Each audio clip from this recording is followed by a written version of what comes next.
Today is July 25th, 2018. Get ready for the Emerging Sea Broadcast System, the Forbidden History series. What they didn't want you to know, but we tell right here. Still time to call your friends, ladies and gentlemen.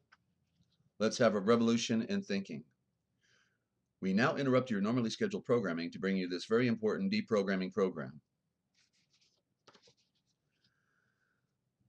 Please note that the following views and the opinions expressed on this program are not necessarily the views nor the opinions of the Master Force Group, YouTube.com, Free America Radio Network, our sponsors, our partners, and MFG is a private society, and nothing here is ever to be construed as medical nor legal advice, nor hate. Hey, Diane, good to have you.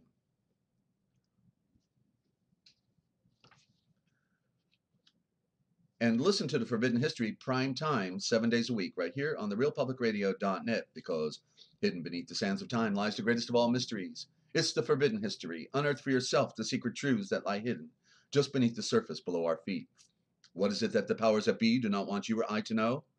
Well, then come and journey with us as we explore and dare to know, because it's all right here, ladies and gentlemen. You get the whole kit and caboodle on the Forbidden History series. What they didn't want you to know, what we tell right here, because somebody's got to do it. And special thanks to YouTube.com for your hosting the Forbidden History series. Stand by for the broadcast.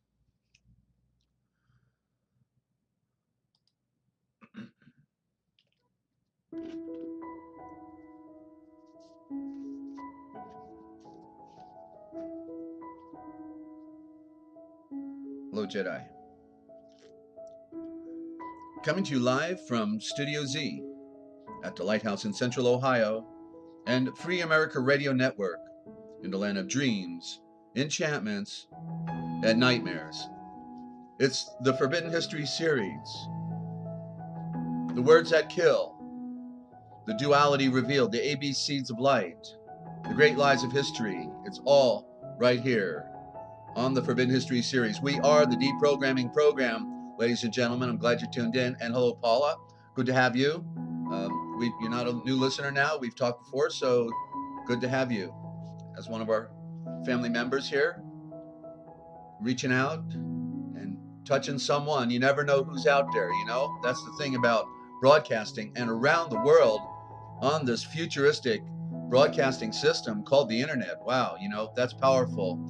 And let's just pray that we have it for as long as possible, because, you know, they're tightening the screws on free thinking and free will. Okay? It's the battle for our mind. And, you know, truth is light and ignorance is darkness. And these are antagonists, the one against the other. They do not mix. You'll find when you know the truth that you'll become a fugitive with nowhere to turn, because nobody gets it. They might want you to sign in at some mental hospital somewhere, but don't ever dare sign anything at a hospital, let alone, you know what I mean?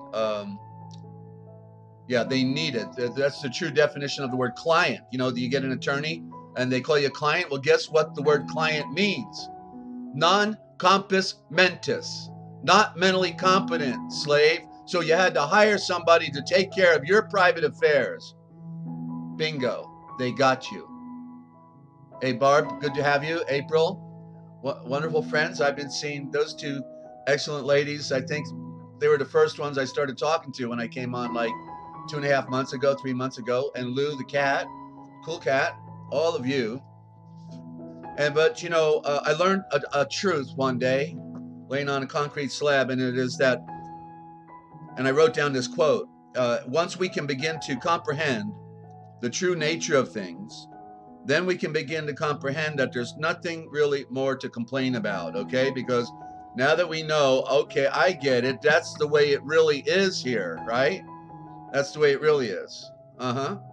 So we have to learn how to deal with it. And the first thing we need to know are the lies, because the lies, if you can find all the lies, ladies and gentlemen, then you have found the truth, okay? They go together. And welcome to the broadcast. And I am your host, Desert Owl, a bird who sees in the night. And it's really powerful to know that you know that you know, but at the same time, it's a lonely place to be at times, ladies and gentlemen, especially when nobody will hear you. Nobody get it, can get it. They want another glass of fluoride. They want, to turn on Buffoon and Andy. It's just amazing the world we have. Okay, but I want to just say that you are all giving life to me. Prospero, hello. And see, we got some new listeners. Andy, I don't know who that is, but you're giving life to me, my friends, and just by being my friends. Okay, it means a lot to me. I've waited a long time to get back, to sharing an important message that I have for the rest of the world, and I'm also facing an extreme form of persecution today as a result of it. That's no secret, and I certainly welcome everyone's prayers. But when you're a truth teller, um, there's a price for everything, right? Price for knowing, price for freedom. Everything has something, a tag attached with it. Okay, but nothing better than knowing the truth, and and you are telling your friends, obviously. So also Jay, let me see here. I've got to Jay Madden. Okay, and that makes me think of that football program I used to watch all the time. John Madden. No, it's not John Madden. I know that. And okay, I lost my screen here. Hang on. I got to multitask, and I'm still not used to this technology. And so, yeah, ladies and gentlemen, the duality in the Matrix revealed, right? I just finished watching the next B-rated movie. I can't get over. I haven't watched movies in a long time, and then I got the free offer from Netflix, so I'm just cruising right now, trying to catch up on a few that were referred to me. And I watched what was that one? Singularity, and now this one, Ocean's Rising. And I can't get over. I call them B-rated movies because I can't get over how cheap they seem to me unless my eyes are that wide open that everybody else, this is like top notch movies. I don't know, but the theme, what's important about these movies, in spite of their poor quality of realistic, you know, um, they're telling a story, and so to get the symbolism from it is very significant. Like in Ocean's Rising, when they're out on a boat and the guy that's got a bald head, his head burns up. Things like that are happening, but we don't see it quite like that. But yet the solar radiation's coming in and frying people. I see people that are red as a beet, and I know they just came out of the sun. Hey, April, good to have you, sweetheart. Love you. And uh, so we're already there. What this movie's conveying, it's just that they were going to go get the super collider, and they were gonna. Yeah, and I heard you're having heat records up there right now in the UK. I think that stands for yuck, right, Diane? And so that's where another big lie goes on. And so the super collider and all that is the drama to also breed more false hope for people. Like, man can fix it, right? He screwed everything up, but now he can fix it. And it's just not the case. Okay. So I want to I don't know if we got nobody's here. I've got 3 notes for friends that I hadn't answered their questions on. But the best way, to identify the truth is to identify the lies. And there's people that are propagating falsehood. Okay, 115 over there, 815, right? And you're not getting cool downs at night, Barb. People need to be watching Dane Wigington. Okay, Dane Wigington. But yeah, the way to get through, to the truth is to get through the lies. A lie, it races around the world because somebody saw it on television. It's got to be true. A lie will race around the world while the truth is slowly putting on its shoes. And the truth is confident within itself, and even when it falls on deaf ears. But you've got to be willing to stand alone with the truth, ladies and gentlemen. And if you don't know where you're going, any road will get you there. But here on the Forbidden History, we take you back to the beginning. And I can take you back to how all creation came to be. and give you the visual that we're not getting from the scriptures. But I'm going to go through the first 3 books here real soon. I'm going to read out of Fenton, and I'm going to show you the real first 3 chapters of Better Shith, also called Genesis, and it's like almost there. It's almost there, but it's not there. The way the priesthood did it is they had to play tricks with words because they don't want you getting the picture. They don't want you knowing who you are. They want you on their in biblical chord. So we've got to be set free.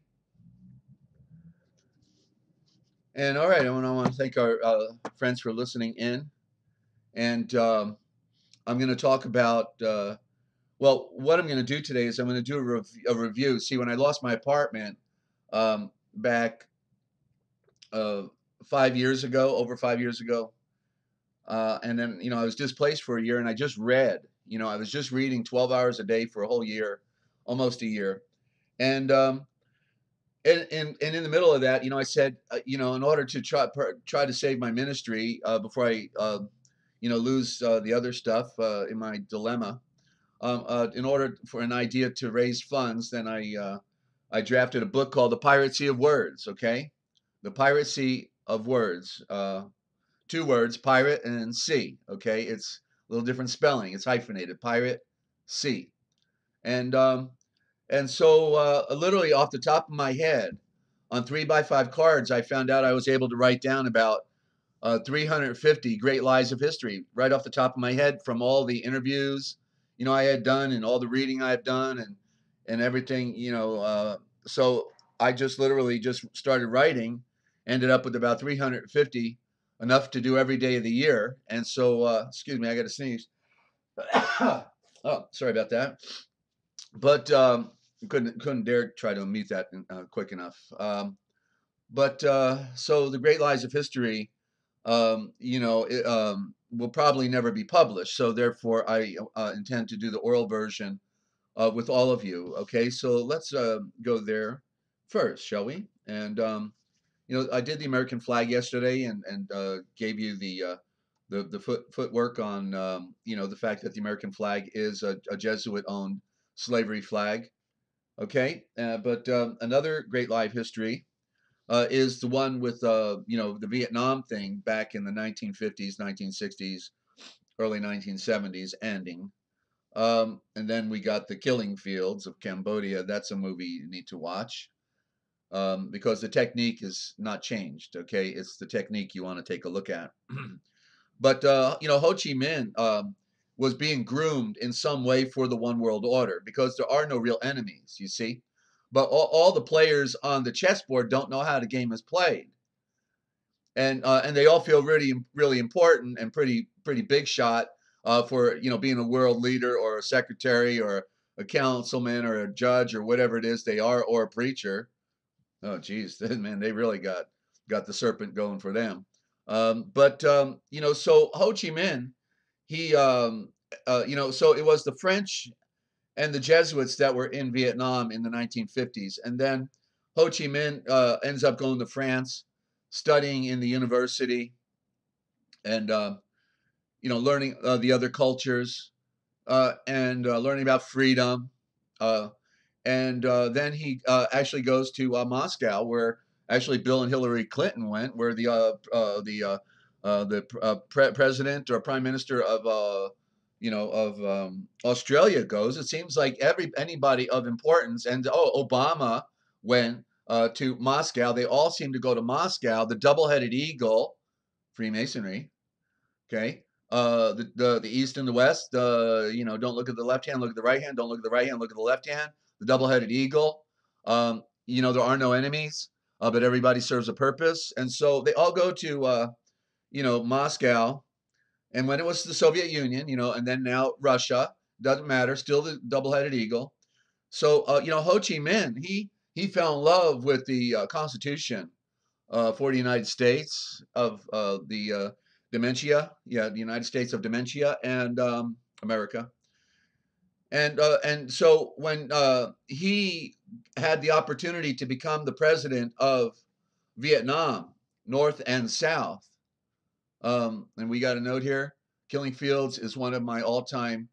Yeah, it's a pretty sad, gruesome story, very powerful, but very true. Okay, and you know what they got to do before they kill you? This is what you get out of the movie. First, they killed your father. Such suffering. Okay, Paula, I guess you're saying that this was something your family member was victim to. You can comment on that more if you want, or always feel free to call in with the story, okay, about things. But so when Ho Chi Minh, then became president of Vietnam, Toto, he embraced the American Constitution and the Bill of Rights and made that the founding documents for Vietnam. But what happened when he sent delegation and correspondence to Washington D.C.? He's totally ignored. Totally ignored. And so then the Brotherhood of Death, Skull and Bones, the Bushes, Zapata, Oil, all of the key players, Johnson wanting to escalate the war now because Kennedy was going to end it. And so somehow, because I don't remember that part of the history, where the North and South break apart, they put a puppet. America puts a puppet. France goes away. The French military go away. United States military come in. First it was advisors. Then they got the military. And then somehow, always it is the United States creates a coup, just like Gaddafi, just like others. And so Ho Chi Minh goes north. They put a puppet in the South. The United States puts a puppet for the Jesuit authority in charge of South Vietnam. They go after destroying all the Buddhists, all the bedrock of that Eastern culture. That's why a Buddhist burned himself alive in front of the United Nations. Okay. But so Ho Chi Minh regroups up north, and then he's being supplied by, of all things, China. We supply the South, China supplies the North, and they keep their puppet war going. Good for business. And it's called First They Killed My Father. Gotcha. On Netflix. Thank you. Thank you, Paula. I have to check it out. I don't know if it's the same one I saw. It's not the Killing Fields, and it's a different one. Okay, yeah, I haven't seen that one then. So what happened? Ho Chi Minh could have been the greatest president in Eastern culture from all time, because he got a picture of the West. He went west.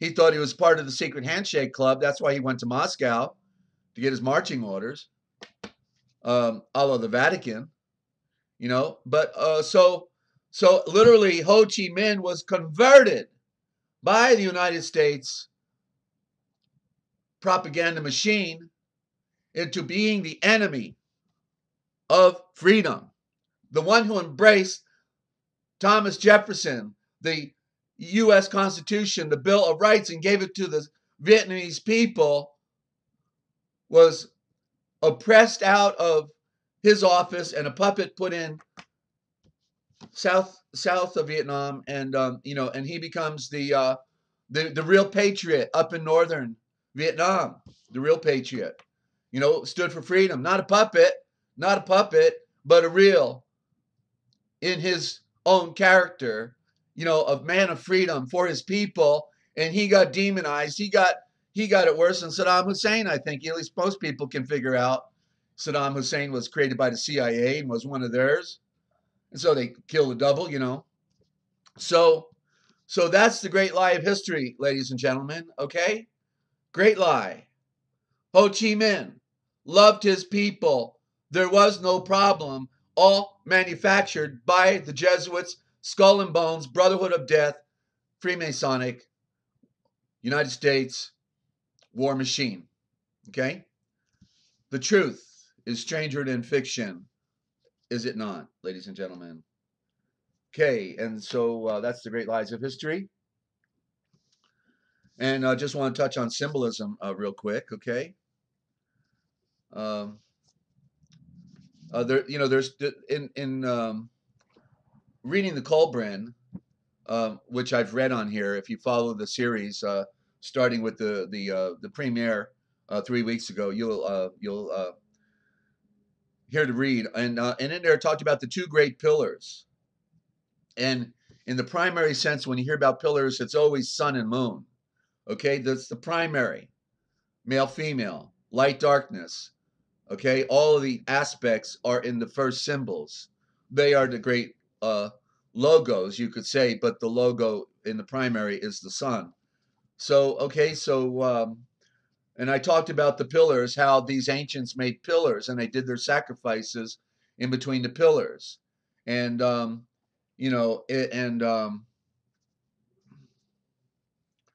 so ultimately we see these pillars as the Twin Towers. Okay? We see them as the Twin Towers. So, um, and then they have the ultimate ritual sacrifice and murder in state-of-the-art Technicolor on live television, 3,000 Americans, there were no Muslims or Jews there that day. They all took the day off, even the people on the street, like it was pointed out, this one Muslim who sold fruit, he sold fruit right there. He was gone that day. He wasn't there selling fruit. So, there were people actually invited to the Twin Tower complex that were invited there. One guy out of Canada, because he figured out his company was involved in laundering money, big money, and they were working with the Bushes or the Bushes and the Clintons and all that in secret deals, whatever. And so this guy was invited. He said he was told everything's all right. We're having a private meeting, special meeting at the 100th floor in Tower B or A or whatever. And so this guy gets stuck in traffic. He's got an appointment to be there first thing in the morning, and so no doubt many other people also had that same experience. I'm certain, because that people were loaded there that day that they wanted to get rid of, and if they didn't make it, okay, so be it. But that's the nature of the grand illusion, ladies and gentlemen. Uh-huh. And thank you, Lou. Okay, so that's symbolism. Now, so with the book, The Pirate Sea of Words, I do the words that kill. And so I think I have just one or two words there that I want to check out here. Okay, hang on. So I should do a primer. That would be a good way to do this, and then we'll do the history of the church. I just want to do a page out of this book a day, give or take, and because I've got some rather interesting definitions of the Phoenicians. The Phoenicians were involved. The definitions of the words. It's the Phoenician alphabet that they enslaved us with. It used to be the sovereign diction. Nobody controlled it. But boy, did they pull a theft on mankind. I can't get over it, So the words that kill, ladies and gentlemen, in a word, we're dealing with pirate sea of words. A pirate sea of words. It's done outside the Vatican at the College of Abbreviators, run by the Jesuit Curii. They put the cure in your eye, and they put a square mortarboard on your head, and they put the mud in your eye right there at your graduation when they put they put all that garbage in you and cause you to not care about things. Like more interesting to know about what the big game's going to be all about. Forget about life out there. In the beginning is the word, the shavor. And words, it said in King James, are God.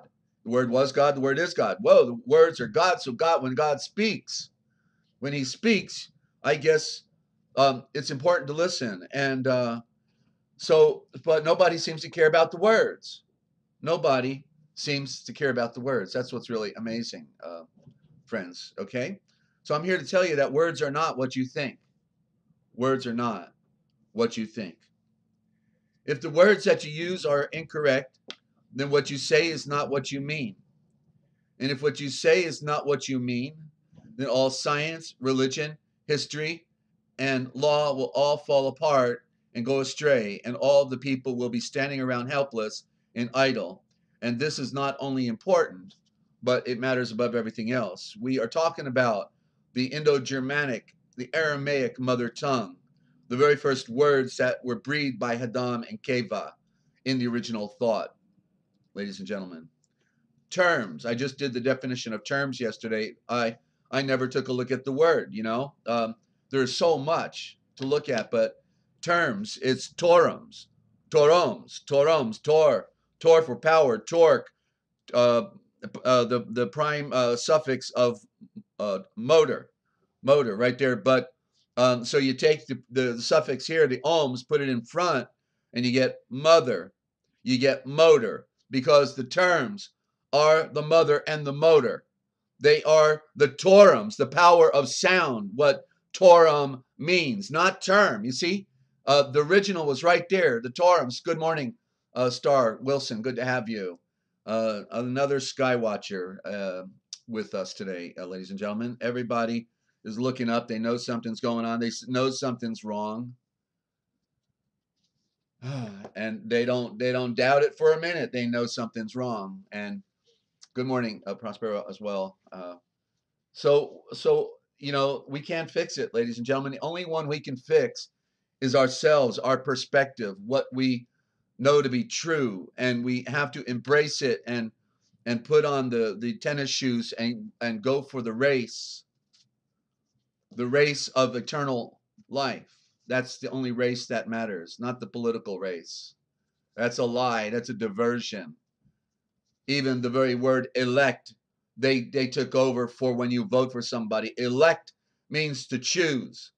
See, the word electric is right there. That's the original word for diction. It is lection, because the words are electric, and I'm seeing it so clear now, like I've never said it before. Okay, it all finally came to. I knew it was elect, but I didn't get it with the electric. And all of a sudden, when I'm saying, you know, the torums, you know, the torums, the terms, the torum itself means the sounds that turn, sounds with power. So literally, you know, I'll take you back to Maximus again.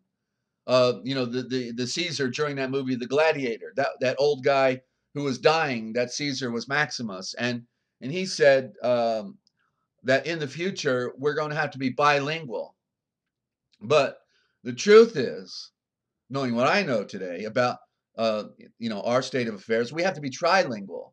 We got to know the common diction that everybody speaks. And we got to see that and read it for ourselves, because it's a dangerous world out there, right? And then we got to know the legal diction, because they definitely want to kill you. They killed us right out the gate with the legal document, the certificate, a certificate of a security instrument that, you know, enslaved you, and then they control your commerce the rest of your life. But the legal is the trap, because it's their world. They designed it. They didn't tell you anything about it, certainly not in school, and you learn out the hard way when they're coming at you. Bad way to learn. It's practically fatal. And so to know that you know that you know, and what you don't have to say, and you don't have to talk to nobody, you don't have to answer questions. That's your private business, right? Maybe somebody's trying to extort from you. But so you need to know the legal diction, and then we need to know the spiritual, the religious, the esoteric. Well, the legal is esoteric because it's secret. Esoteric in the you know, means the great mystery. Whereas and one of the most important things in the legal maxim says it all begins in words, and it all ends in words. It begins in words, it ends in words, with words. Whoever has the superior diction, shavurs, they win, the superior diction. And it's just a very tragic world with, you know, we have more people in a prison in America today than all the other prisons of the world combined. So do you really think that we've got more bad people over here? I thought we were the place of freedom, free will. Do as thou wilt. Oh, a woman can kill her baby. Don't mess with my body. But if I want to smoke pot, right? Let's give them life in prison. Life in prison, because how dare you want to feel good and leave and mind your own business and don't bother anybody, right? We'll give you life in prison, or at least 10 or 20 years on average. There's a guy in Texas. I remember a few years back. He got life in prison for a couple joints. Boy, he definitely wasn't in favor of that Masonic judge. He got a big percentage on that one, I guess, on that birth certificate, that security, where that man was made the surety. And they housed him because they used his body. The labor was they were cashing in on his body energy by housing him. It's a deep science, ladies and gentlemen, but you need to know the truth. And they didn't teach you that in the school. Okay, so Pharaoh, and then, I talked about Pharaoh yesterday, and, the Pharisee. Isn't it interesting that Pharisee is, Pharaoh, right? The Pharisee, the Phariseers, you see, you get it? And I call it the Pharaoh shame because, that's the way to make it plural. It's the Pharaoh shame. But the word Pharaoh itself, look at it. Look at how you pronounce it and realize that a T is always silent. It's a silent symbol, so you turn it off. So Pharaoh is basically, because it's the PH always, so it's the same as the word parrot because the T is silent and parrot has to have an H and there's no T sound. So what do you get with parrot? You get Pharaoh. Look, spell it. Go ahead and write it down and then do what I say. Make the parrot have PH and slash the T. And Pharaoh is ferret. Parrot, Pharaoh. Both same word. It's just a code. And so what it means is that the Pharaoh is the spokesman, puppet, like all the other puppets, in the charade of government and institutions. And he's actually, so if he's the parrot, who's putting words in his mouth? All the way through the Red Sea, around to the Persian Gulf, just right around the corner. And right there, you're in India, the back door to the east. And they just float in with their marching orders, with their secretary, the secret Tor eye. That's what it means, the secret power of the eye, the secretary, secret power of the eye. Okay. So white, I said, was Veta, and this is a powerful revelation. It's one that I wanted to see for years, and it finally just clicked in this process of sharing with you, wonderful folks, and the synergy that's going on, and I'm seeing more words now like I've never seen them. So white is Veta, and it means the way of creation, meaning to become a star. That's what repent means. Rebreathe with the breath of a star. Salvation, soul novation. The becoming a new star. Soul, star, nova, new, novation, becoming a new star, you see? And so that's where all these words go back to, ladies and gentlemen. You will see on the trail of vision here that the words go back to the primordial roots of the sun, to trees. There's a mythology. Mythology is a misused word. Mythology is good. It means your mythos, your story, your life. M-A-Y is where you want to be. That's paradise. Mythos, meosh. There's the eye of creation. All these things are in there. So that's the introduction on some words that kill, and they killed us with. But now I'm in the pirate sea of words, and I'm just going to float right through them every day because after all, I wrote it all down. Almost 200, 300, 150 pages here, at least. And so I got all this material. I haven't read it in several years, so we'll all go through it together and see what we got. And we've been stars saying we've been lied to and controlled since birth. And we're not a ship. Our mother wasn't a ship, so we never had a birth, right? Okay, unless we want to call it maybe B-E-A-R-T-H,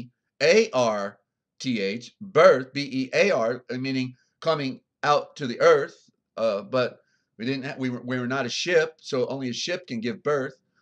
We've been lied to. I like it. I like it when they launched a ship, because launch means lunch. That's when they have an excuse to have lunch. When they launch the ship and they break the bottle of wine, so that's when they have lunch.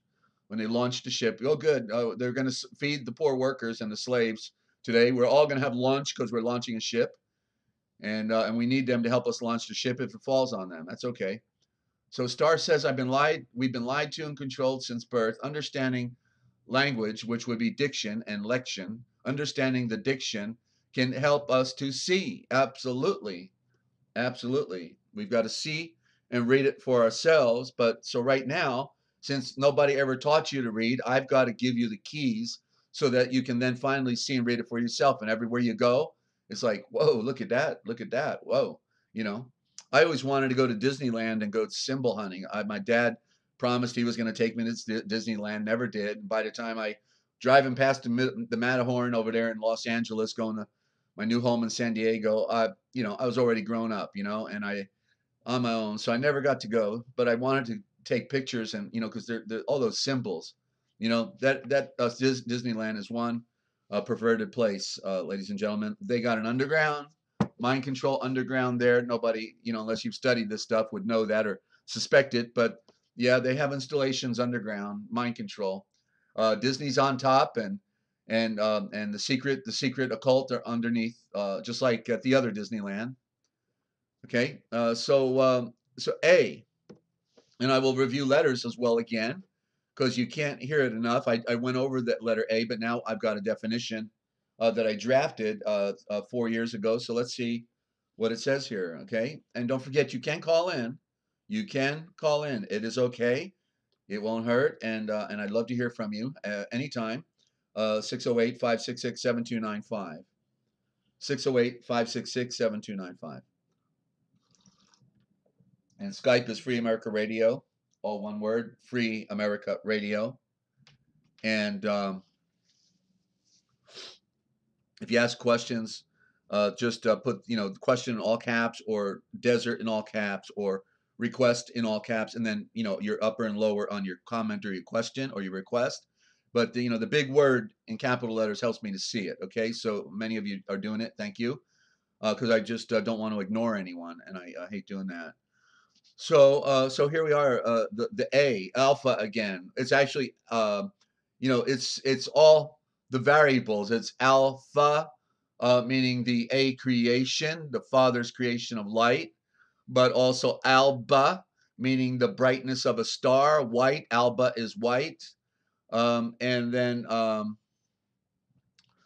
and there's more, you know, and this is what my dictionary, that's why I make the offer for, you know, the Real Da Vinci Code Dictionary, or if you want to get the Book of Wisdom, or the sample of the original gospel translation that, the original gospel translation that has the dictionary, my latest draft of the dictionary behind it, about 100 pages. Okay, it's big, and there is no dictionary like that. So A, oh, and if you want to make a donation, any size, of, you know, order one book at a time, unless, you know, you want to, you know, make a really a nice gift, and I'll be glad to send them all at one time to you. Okay, and if you don't have the funny money, then don't worry about it. Just tell me you want it, and I'll get it to you. Okay, but you go to therealpublicradio.net, therealpublicradio.net, and then you will see a PayPal there, and you know, and so you can do it right there, friends. Okay. And I sure appreciate the support, because you know, we're trying to fund the you know, the Book of Wisdom first. I want to get that in prison, because there's all of these people that were mass incarcerated in prison, good people, nothing to do but rotten in jail and prison, and because we mass incarcerate innocent people because it's good for business. It's the greatest form of international slavery going today. Okay, so if you want to, you know, help out, then any size donation, you know, helps us out. And also, one of our friends who supports us in principle, and I'm giving out his domain to, you know, to support the network, because when you sign up on his website for free, for your own health food, online health food store, with products that absolutely do work, and the owner cured his mother of brain cancer. Okay, I probably shouldn't have said that, did it? Okay, but and we don't you know, say those things when we're you know, talking about the product and everything. But I'm just saying, he had the knowledge.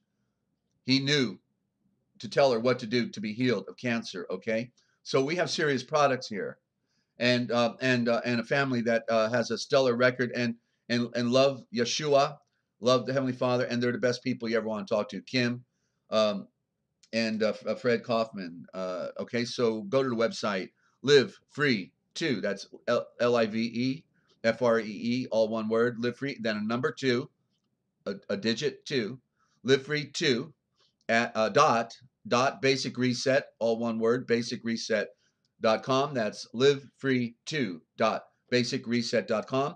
And you can, if you sign up on that website, then let me know. I'll put you on a 3x5 card, and we'll give out your website here on the broadcast as we continue to grow. Okay. And you can have your own online health food store, no money down, no obligation to buy every month, just one time purchase activates your account, anything. Then you can get paid weekly, and they have PayPal, so it's a good deal. And like I say, we're hoping with the we are all doing time ministry. We are all doing time is um, what we're using as the ministry for helping those in prison. Barb says, I just tried to ask a question and it disappeared. All right, but it came through this time, Barb. I don't know what happened. Just try it again. Sorry about that.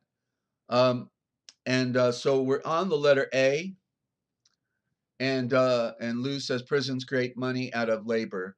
Yeah, well, they're using slave labor. That's what they got there. Yeah. Okay. So let me get a little more light. Okay, got some more light here. A symbol, a letter. A, alpha, alba. A symbol, a letter, a word. First in creation, a symbol of light. An Egyptian pyramid. Well, we shouldn't use the word Egyptian now that we know the truth about that. Metzorem. And actually, it was made by Yahweh. Anyway, the Great Pyramid. And the Step Pyramid apparently was made by Volshaf, Joseph. Okay, so a pyramid, forget the word Egyptian. It's a pyramid in form and aspect. That's what the letter A is. That's what Orion is pointing his bull at. The symbol of life. This is definition 3, a symbol of life as in the stars of David that is hiding. There's, the upside down A and the right side up A, and it is hiding there once you complete the lines. Both interesting pyramids represent both the physical phi cycle and the invisible invincible. Planes coming together. Hey, were those words in brackets? Yeah, invincible and phi cycle. Well, planes coming together. Hey, were those words in brackets? I just saw codes or what? Its color is white as a star. Okay, so the A is the representative of the 6-pointed star because it's 2 pyramids interlaced with each other. Yeah, the county jails are getting worse. Everything's getting worse, They'll probably have an electric chair on wheels real soon here, And so abandonment. So now I'm just going to go over a couple words. Abandonment. So that's abandoning ship. There you see the high seas, the commercial trade, abandoning ship. Don't forget your life preserver. And C, a band on men with a sword. I'm so far removed from some of these notes. I'm having trouble remembering what I was seeing here. Advice. Okay, that's when you give somebody advice and you just added another vice. Okay, get the picture. Add vice. Add another vice. Interesting word. And since you're going to add another vice, you might want to include a cup of rum. Okay, there's a question. I see it. Excuse me. I'm sorry. It won't give me a capitals. My question is, what words in the Greek, in the Hebrew, like Abaddon and Apollyon, names of Satan? All right, let me see this again. My question is, what about words in the Greek, in the and I guess that means and in the Hebrew, like Abaddon and Apollyon, names of Satan? Well, yeah, I actually go through the name just so you can, get the best presentation on this. Go to Uncommon Awareness, my top ranking, first 10 programs where Dr. Lorraine Hurley interviewed me, and on number 7, 8, and 9, and 10 of those last 4 programs, 7, 8, 9, and 10.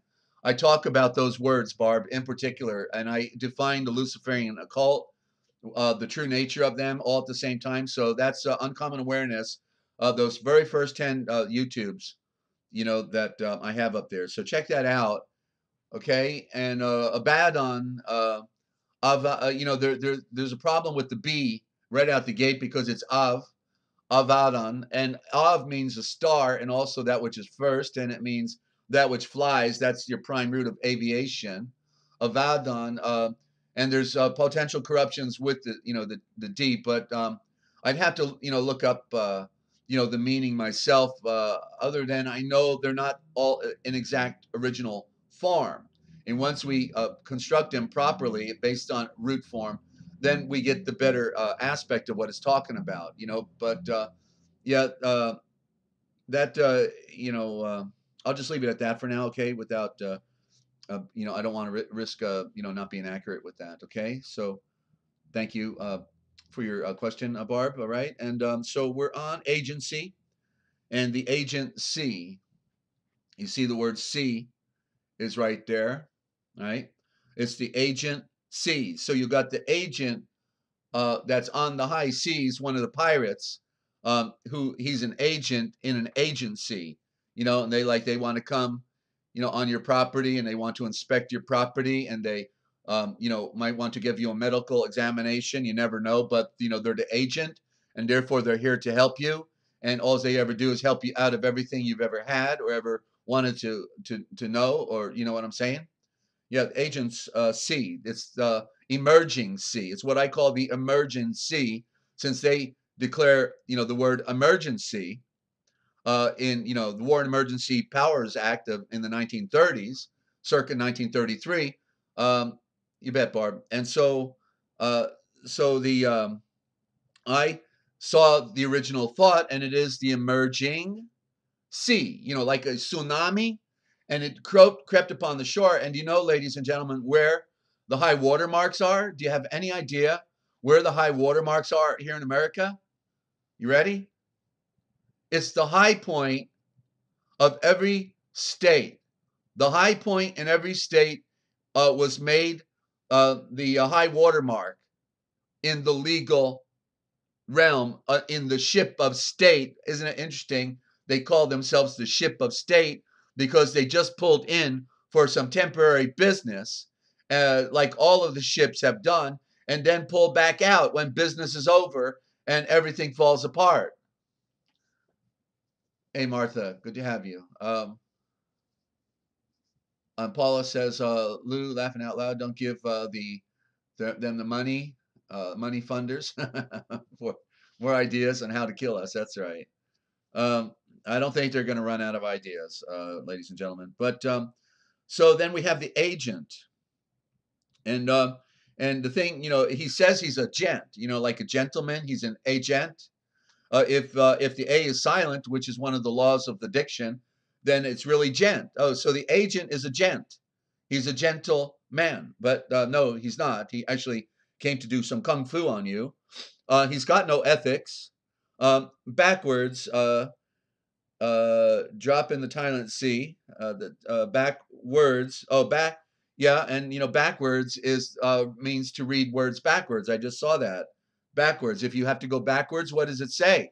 Oh, it's a clue telling you if we reverse the words, or just backwards, just the word itself right there, backwards. It's telling you, it's cluing you in that you need to read words backwards. You see? I mean, what's word mean? Word is a word, right? And okay, so backwards is naga. Okay, so okay, I see it. So the anagram for agent is naga. Yeah, naga, meaning serpent. Serpent. Okay, in its pure form, it's the nalgash. The nail gash. It means serpent, that which comes down with the knowledge of creation. It is creation. Okay. Martha, you're driving down the road listening to this stuff. Well, you better be careful. That's all I got to say to you. All right. And yeah, don't start daydreaming listening to this stuff. Okay. Make sure you got both hands on the wheel. Alien, okay? There, write down alien, and then write down right next to it alien. ALYAN. You see? The Aryans are the aliens. It's the greatest show on earth. They primed you with the movies and television. And so, yeah, it's a code word for Aryan. And one of the occult tricks is switching out the letters L and R. Okay, in other words, like right hand, left hand, but switch out the letters. The right hand is the powerful hand, therefore it's connected with the light. It is the light hand. Put the R on the left side and turn it into reft, because the left is reft of the light. The strong hand is typically the right. It's got the light, and the left hand is reft. You see the L and the R in your hand. It's telling you these are power Remember, I told you yesterday, these are secret vowels, the R and the L. Do it, okay? Experiment with it. You'll see it. So yeah, so one of the occult tricks is switching out the letter L for R as in right, okay? Yeah.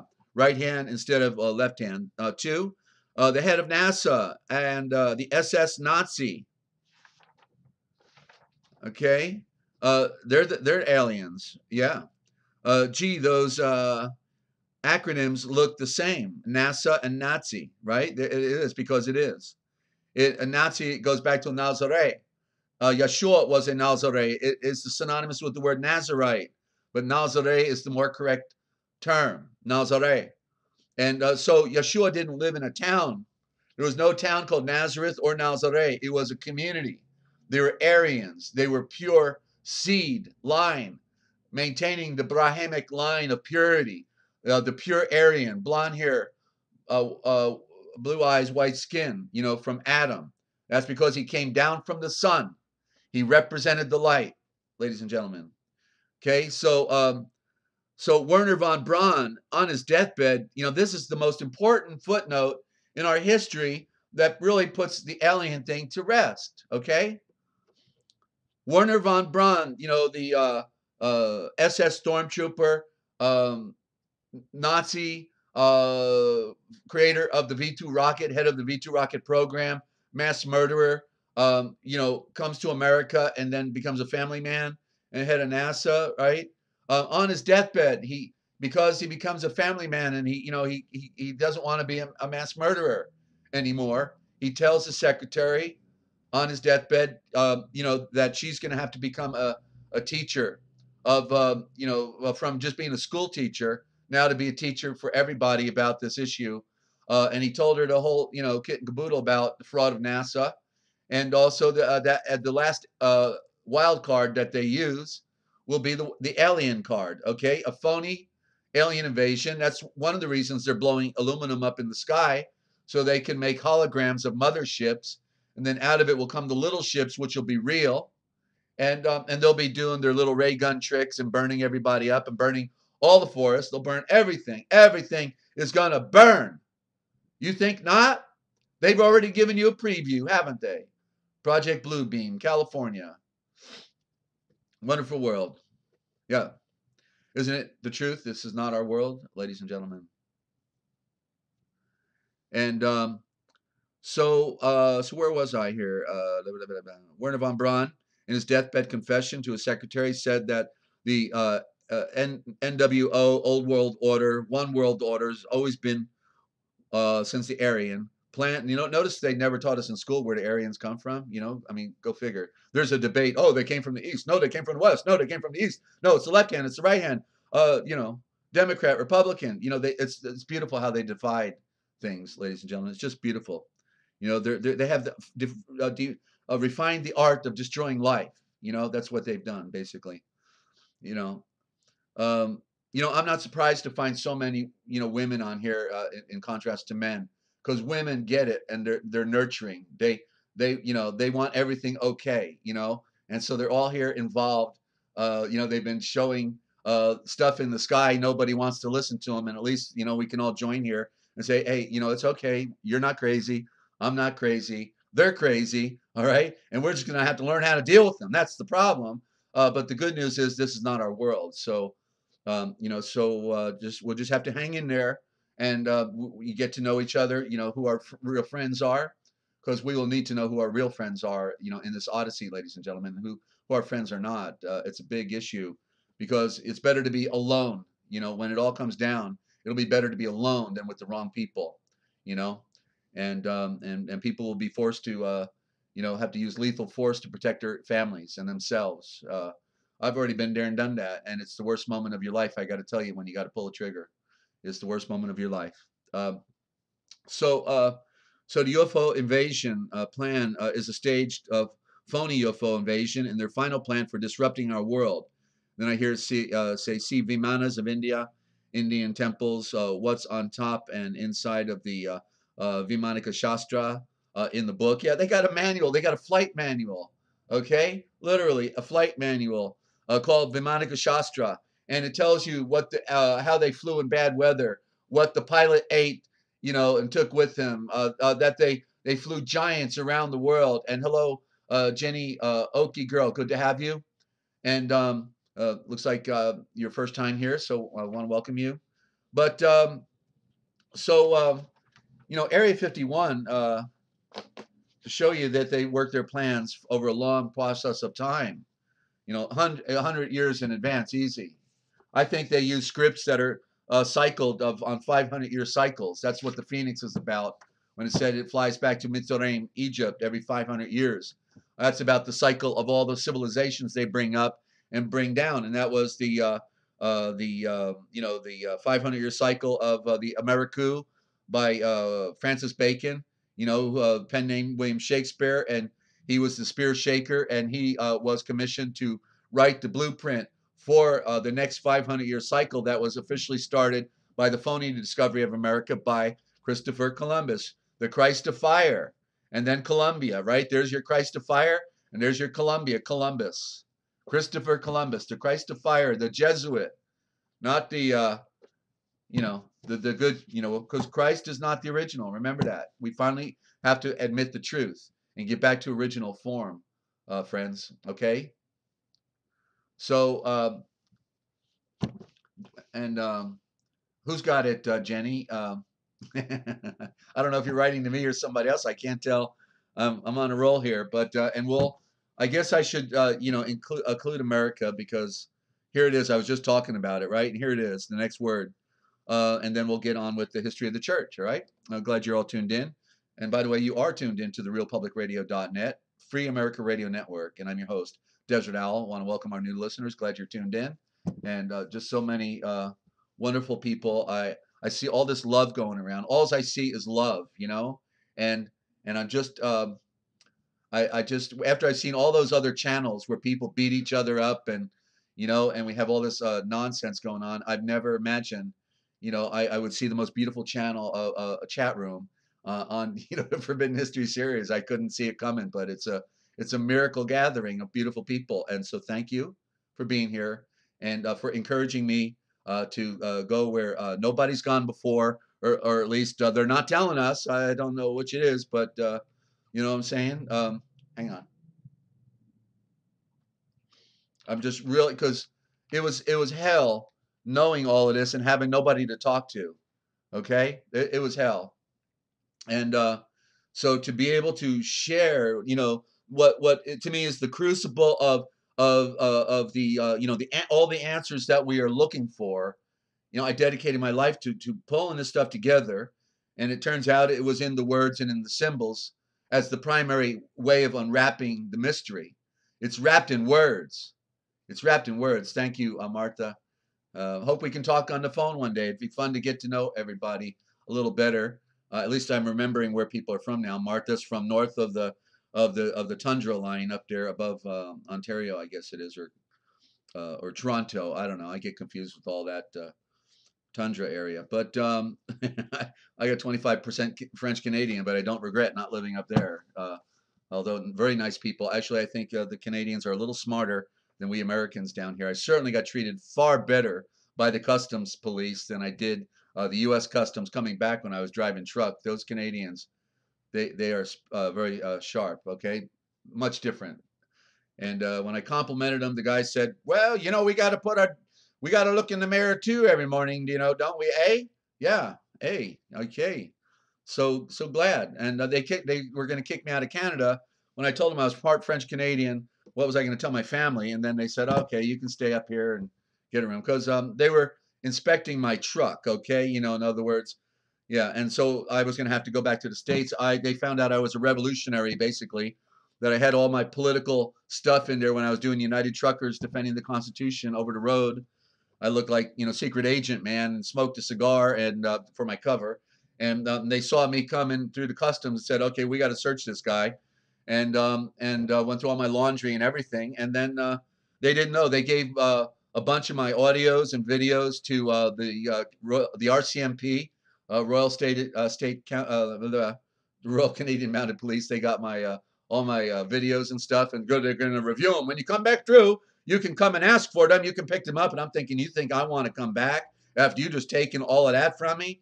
No, thank you. I'm going out the other gate, But so yeah, I was feeling things out, and so it was always amazing to test the waters and to have those experiences. I've had some really, really profound over the road experiences. I'll perhaps share with you as time goes on here. But America, okay, the final definition before we get to the history of the church. America, in a form of the word Ameriku, the feathered serpent of the Aztec Toltec god. This is where America received its name. Remember, the early American flag with the serpent, don't tread on me. Well, could it be then, ladies and gentlemen, that it's a serpent cult? A serpent cult, the secret societies are admitting to being serpents. Okay? Serpents. And it's a serpent cult, and it goes all the way back to what they call the Pharaonic line, but it goes past that. It goes back to the Canaanite culture. It's from the beginning of the Aryan race, when they decided they were going to enslave mankind and spellbind us with great images and monuments, always monuments of war. Don't you love those war monuments, ladies and gentlemen?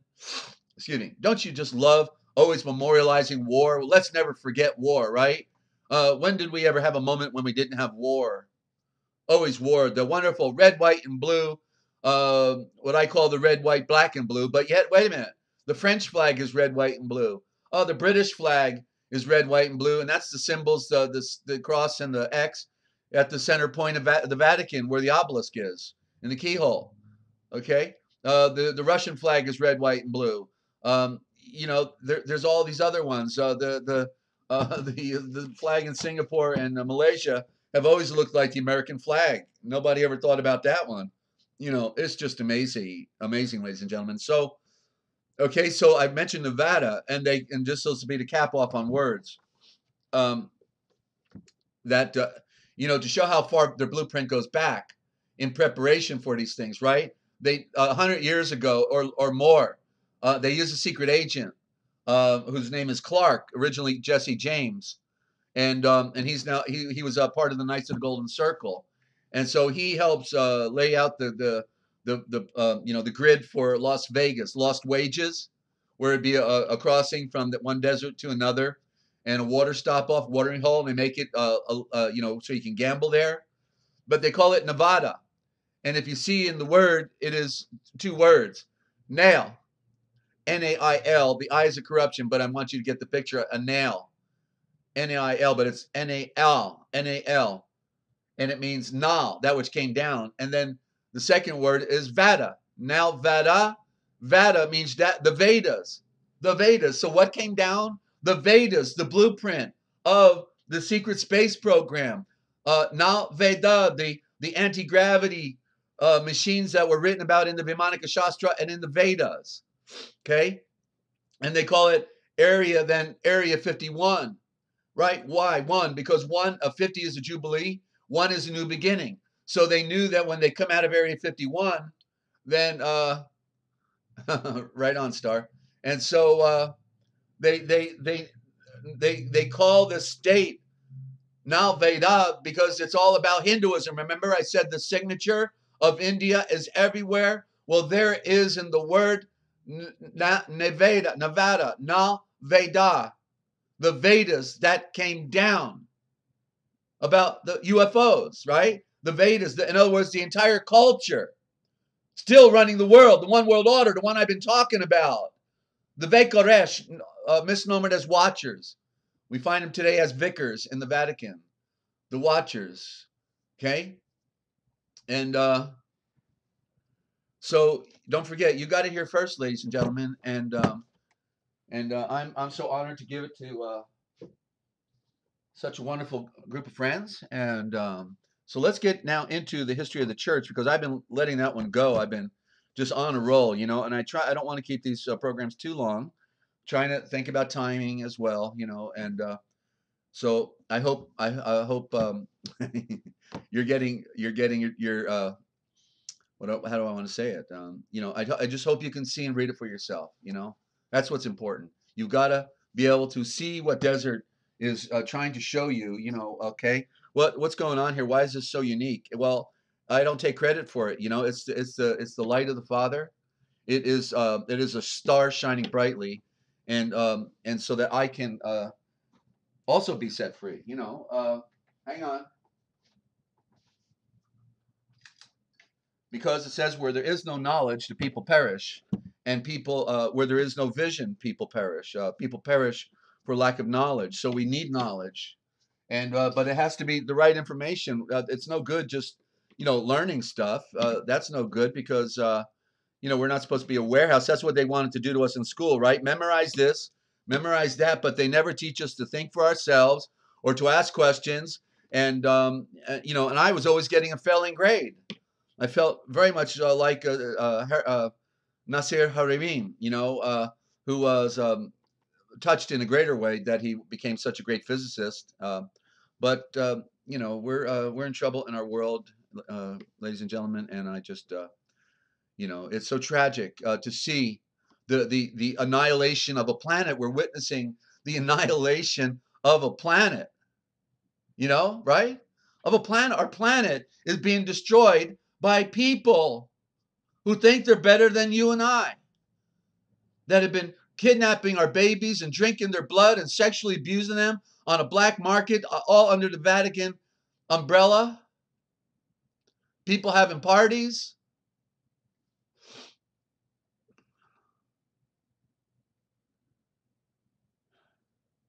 This is the world we came into, right? So we're in book 2 of the history of the church. I guess we can change gears now here, since we said it like it is. And book 2, Eusebius, he took the library from Syria at Caesarea, and took it to Constantinople, Turkey, when the okay star. Yeah, and by the way, I hadn't got that thing taken care of yet, but we'll follow through. Okay, I hadn't forgot. Um, and so Tiberius to Nero, the work of the apostles from the choice of Matthias to the deaths of Paul and Kepha, Peter. Those facts about the story of the church that needed to be explained by way of preface, the divinity of the saving Shavor, the early history of our teaching, the antiquity and of the Christian way of life, that would be Moshiach Aim. Moshiach Aim is the original form of Christian. It means one who came through the water and the fire and has been lit upon fire, possessing both aspects of the one, the male and the female, the androgyny, the oneness, being enlightened and lit on fire. The Moshiach way of life in accordance with the star message, not gospel, code word, star message in the stars. He put the stars up there with his message in it, right? He wrote the message. He put the message up there. It's about him. And they've corrupted the message of the stars and don't talk about it. But that's what gospel means. Evangelon. Gospel means go spell. But the word they took away, evangelon, means the star message, basically. Okay? And especially the details about the Mashiach's recent advent, Christ's recent advent, the events before his passion, and the choice of the royal messengers, the Malachim that he chose I discussed in previous books. And by the way, so royal messengers is always translated as king, king. You know, Malik means king. Actually, what it means is it means the messenger of the God, the great messenger of the great Elohim. So they gave them the word apostles, but they would have been Malikim, which means royal messengers. And so the same word then is always translated by everyone as king. And so it fits that Yeshua said, I will make you 12 kings on 12 thrones, you see, ruling with me. And so that is the metaphor, because we're all one in the Mashiach. He is the supreme ruler. He's the one who rules.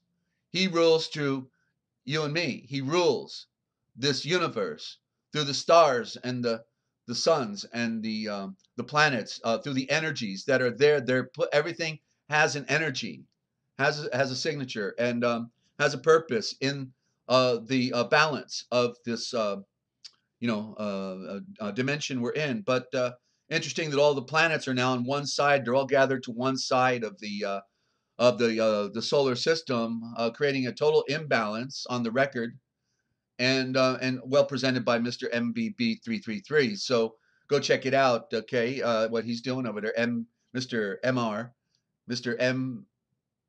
MBB333. Okay, I think that's it. So check him out, and what fantastic researchers we have out here, people dedicated to showing us what is going on. Can't get over it. And especially the defaults of Christ, Mashiach's recent event, and the events before his passion, and the choice of these royal messengers, I discussed in the previous book outlining the arguments. Let us now, in the present book, inquire into the events following his ascension, drawing on sacred writings for some, and deriving others from outside sources, which I will name as occasion demands. How the legates, how the royal messengers, the apostles, lived after the ascension. The first then to be chosen by lot for a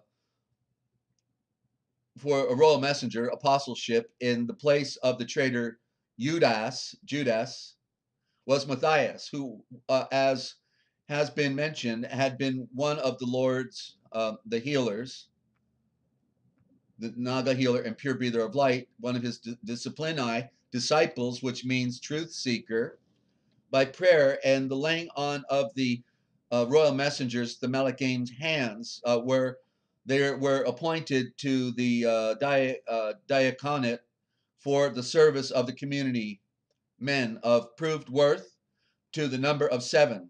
These were headed by Stephen, who was the first after the healer and pure breather of light, almost as soon as he was ordained, as this was the real purpose of his advancement, to be put to death or stoned by the healer's murderers.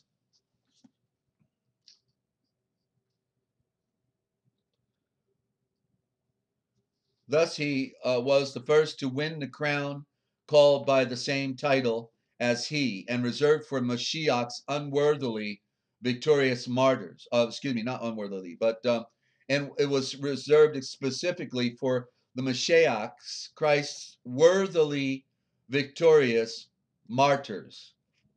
Only one was not a martyr, and that was Yalchanan, who he loved especially because they were boyhood friends. That's why he loved him above all others, because they were friends from their very infancy, okay? Right? That's why he loved him more, because of their boyhood friendship all the way through. All the way through. This is not written about. It probably was well spelled out in one of the writings, and we don't ever get the story. But then there was... and that's why I know it's Yalchanan, also one of the sons of thunder, perhaps with Yaakov James as well, both of them, because they both became Levitical scribes. That's what they were, Levitical scribes. And so when Yeshua went to England for 3 years with his mother Mare, after he came back from Tibet and Greece and India and Africa, and came back, then he went for 3 years to England and stayed there with Mary, his mother, and I know his 2 buddies. and he told his entire story, which is the first third of the book about called the Aquarian Gospel. And so he had to write that story. They had to have time to do it and a place to do it, and no better place than seclusion, from all the insanity of the Middle East, and be privately on the island, a beautiful green garden, in England, known as Glastonbury. Okay, it's the legend of Glastonbury that you need to research. You can find it on the website. My longtime friends, artisanpublishers.com. Okay, they got the Legend of Glastonbury. It's a very small book, $10 you can get it. Okay, the original. Okay, artisanpublishers.com. Artisanpublishers.com. Okay, so tell them Desert sent you, right? And check it out. So where was I here? Okay, so then there was Jane. Okay, so thus he was where did I go further here? All right, I lost my place again. Sorry. And it was reserved for for Yeshua's worthy martyrs. Yeah. And then there was Yaakov, who was known as the brother of the healer. That would be I don't know if this would have been a son of Volshaf, Joseph, or also a son of Mare. We don't know that specifically. Okay, but anyway, he was either brother, half brother of Yeshua, for he too was called Joseph's son. Okay, and Volshaf's and Joseph, the Mashiach's father, though in fact the virgin was his betrothed. And before they came together, she was found to be with seed by the only true anointed great breath of light on the wind and wings of fire, the Holy Ghost, Holy Spirit, the Holy Breath, as the inspired star message narrative tells us. This Yaakov, James, whom the early Mashiach Christians surnamed the perfect in the light because of his outstanding virtue, was the first, as the records tell us, to be elected to the episcopal throne of the Jerusalem Church. Clement, in Outlines Book 6, puts it this way: Kepha, Yaakov, and Yochanan, Peter, James, and John, after the ascension of the Savior, did not claim preeminence because the Savior had especially honored them, but chose Yaakov, James, the perfect in the light, as Bishop of Jerusalem. So I'm not sure about how it went from Kepha to James. As far as in my mind, it was Kepha who was first, Peter who was first. Yeah, okay, Barb. It was Glastonbury, and he spent time there with his uncle Yosef of Arimathea. That's right, and the traditions of Glastonbury. Thank you. And okay, so okay, forgive me. In the book 8 of the same work, the writer makes further statement about him. Yeah, and Yaakov, the perfect in the light, his brother, and Yochanan, and Kepha, Peter, were entrusted by the. And by the way, there was no Peter; it was Kepha. That's the keys and the fire of the woman. He represents the Catholic Church. They stole Kepha and changed his name to Peter, which means father, not rock. Okay, all it is to make Peter the official founder of the Vatican. Give me a break. So I perceived that Kepha was first in, the head, because he was the spokesman on the day of Pentecost. It came out, and they were appointed. He was appointed, and he's the guy who denied Yeshua, which is amazing, right? But so then I think James picked it up at one point after Kepha, perhaps when Kepha decided to leave. So I don't know. I have to go back and research that a bit. All right. But okay, so Yaakov, the perfect in the light, Yochanan and Kepha were entrusted by the healer and pure breather of light after his resurrection with the higher knowledge. Whoa, there's some higher knowledge to be gained here. They imparted it to the other royal messengers and other royal messengers in the 70, one of whom was Barnabas. There, they put an S on it to corrupt it. Barnabas. Uh, yeah, okay, I can give you the link. Sure can. Stand by.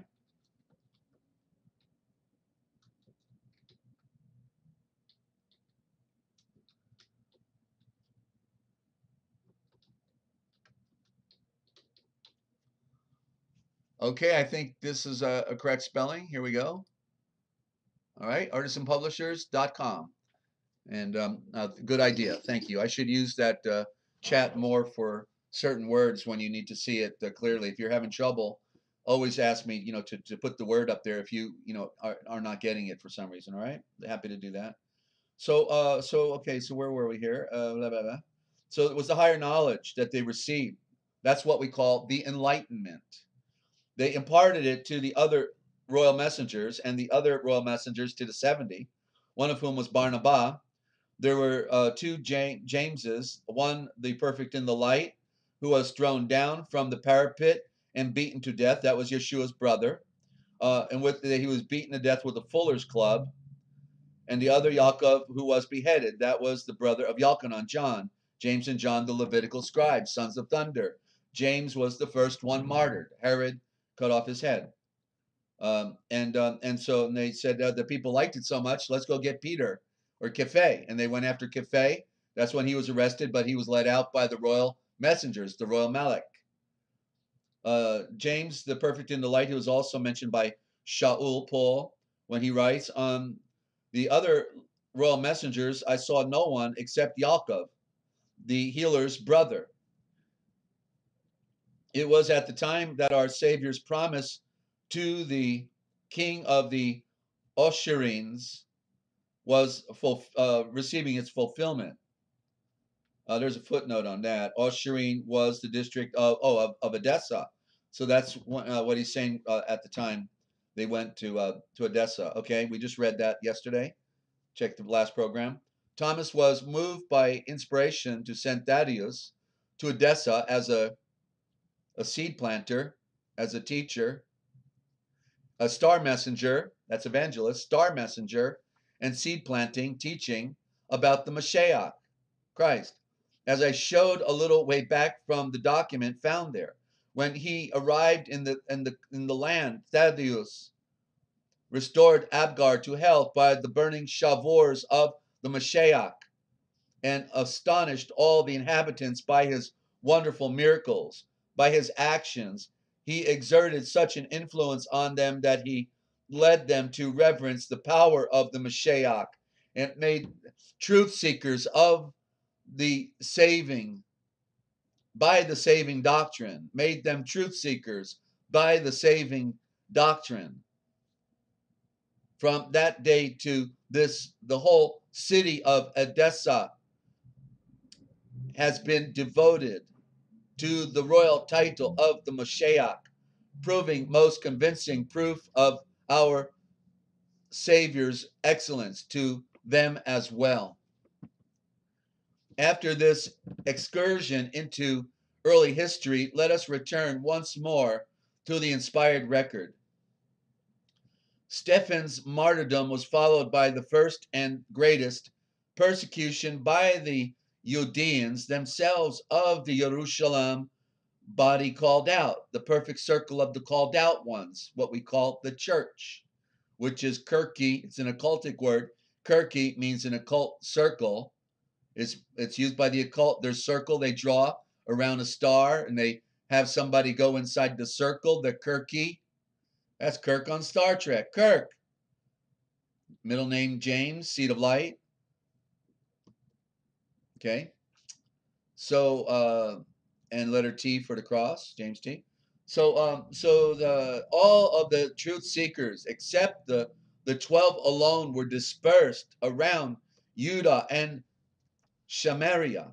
Some, as the inspired record breathes, traveled as far as Phoenicia, Cyprus, and Antioch, but they could not yet venture to share the message of the victory of light with the commoners, and proclaimed to the Judeans alone. At that time also Shaul, Paul, was still raging against the body of the called out, the perfect circle of the called out ones, the church, entering entering the houses of the loyal, those who followed, but dragging men off and with their women and handing them over to imprisonment. But Philip, one of the blood of the earth, already ordained with Stephen to the diaconate, was among the dispersed, and he went down into Samaria, and filled with divine power, was the first to reach out to the creation in general, at large, the burning Shavor right there, okay, in Samaria. So great was the divine grace. Remember, they were waiting for the Mashiach. Remember the woman at the well? When the Mashiach comes, he will tell us everything we wanted to know, right?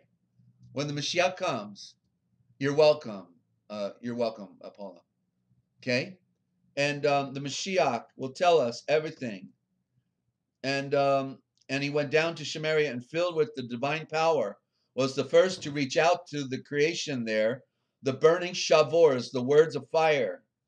So great was the divine favor for all, grace, favor for all. Work with him that even Shimon the Magus, with very many others, was won over by his Shavors. Such of title had Shimon obtained at that time by the sorceries with which he got his dupes into his power, that he was believed to be the great power of God, talking about now Simon Magus. But now even he was struck dumb by the miracles of Philip performed by the divine power, and slipped in. He actually received the immersion rite, the purification rite of water, in his hypocritical pretense of wanting to follow the Mashiach. It is an astonishing fact that this is still the practice of those who to the present day belong to this disgusting sect.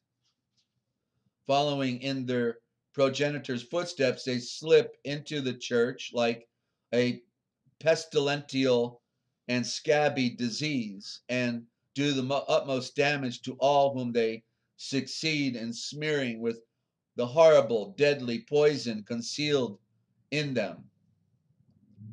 By now, however, most of these have been expelled, just as Shimon himself, when his real character had been exposed by Kephe, paid the appropriate penalty. I think it was blindness. Well, every day the saving message spread farther afield. Some providence brought from Ethiopia, traditionally ruled by a woman, one of the queen's principal officers, the first Gentile to receive from Philip by revelation the mysteries of the divine word, and the first fruits of the faithful throughout the world.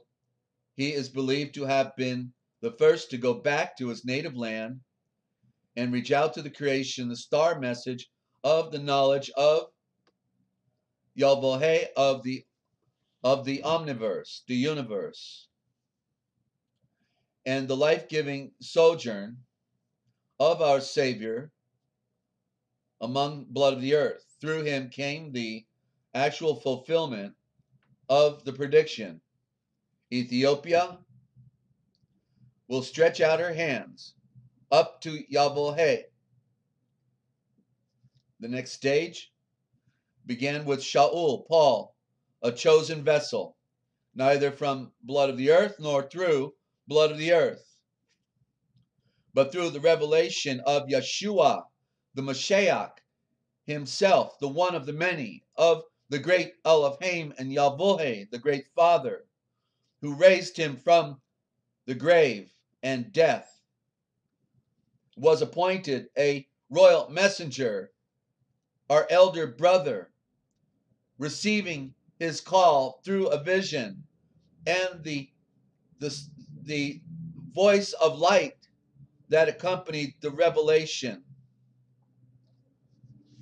And then tomorrow we'll be in Tiberius's reaction, learning on Mashiach's story, which soon sped to every part of the world. All right. So, and then we just got one more segment. Want to welcome any of our new listeners to the broadcast. Glad to have you joining us and listening in. We've got people all over the world listening in. It's rather profound and a small world anymore. It's really amazing, the distances. You know, we used to write letters, and now people can talk on the phone and immediately to somebody in another part of the world, if that ain't a mind blower. Where's my book? Here we go. So we're in what's a misnomer. It's called the Aquarian Gospel, but it is not Aquarian. It was a cover so that we would never recognize those who are on the fluoride, who thinks the Ark of the Covenant is an Ethiopia. Well, no, it's Prospero. It was discovered by Ron Wyatt right under the very spot where Yeshua was nailed to a tree. Okay, right there. Just do research. I can get this email with the 4 important programs on it.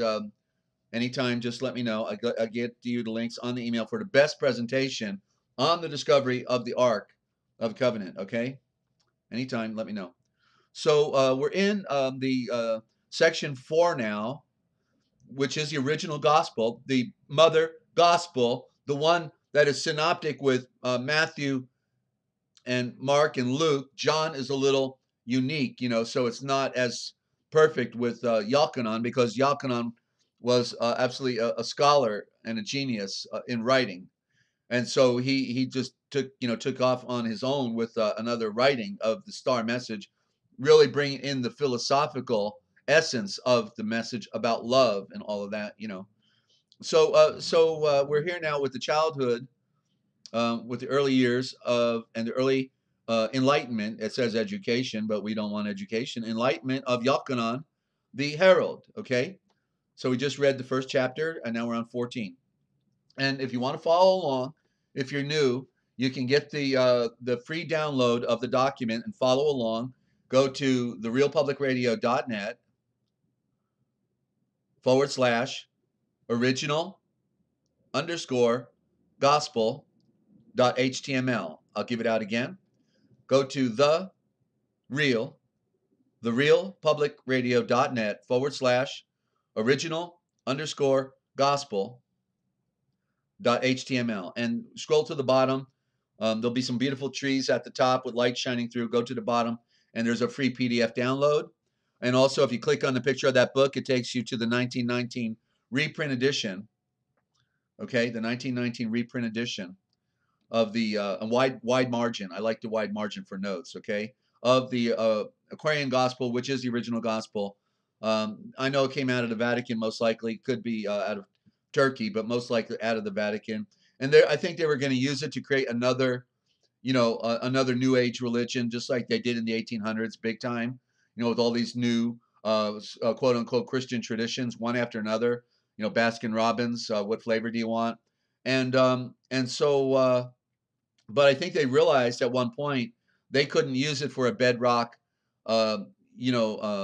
handbook for a particular group, because it just told too much truth. All right. Bottom line, they couldn't, so they put a phony introduction in it that doesn't really tell where it was truly brought from, and it gets more into metaphysics that, kind of then make it look new agey and everything, so it's really, I only read it once. That was 20 years ago. I don't need to read it again, because I know the truth. The proof of the pudding is in the eating of the chapters. And when you get to the end of the book, you will know. You will know when you get to the end of the book. So whether you read it on your own or follow us here, but I do import the original thought. You notice when I read, like I was doing even in the history of the church, I'm trying to go back to original terminology, because you've got to hear those. You've got to get the original thought, because the mystery is unfolded. A word by itself is as important as the scriptures itself. Okay? Because if the words are wrong, then the story is wrong. If the words are wrong, the meaning is wrong. If the words are wrong, it could be occultic. It could be tricking you, blinding you, you see. Chapter 14. Matheno and his pupil, Yochanan, were talking of the chakra scrolls and books of ancient time, and of the golden precepts they contained, and Yochanan made the claim. These golden precepts are sublime, subliminal. What need we further of any other sacred books?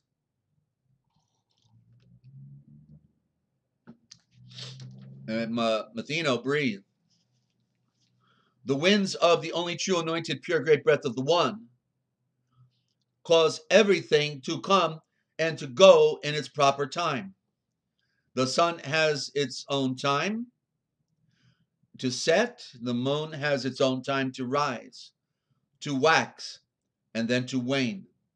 The stars come and they go within their circuit, and the rain begins to fall at a proper time, and the winds, they begin to blow.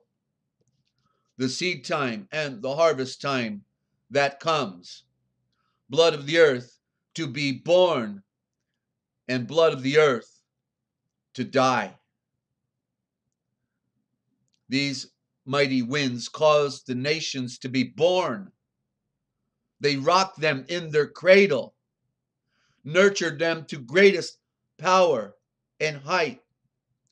And when their deed and task is done, they wrap them in their winding sheets, the grave clothes, and lay them in their tombs. Events are many in a nation's life, and in the life of blood of the earth, that are not pleasant for the time, but in the end the truth reveals itself. There you go.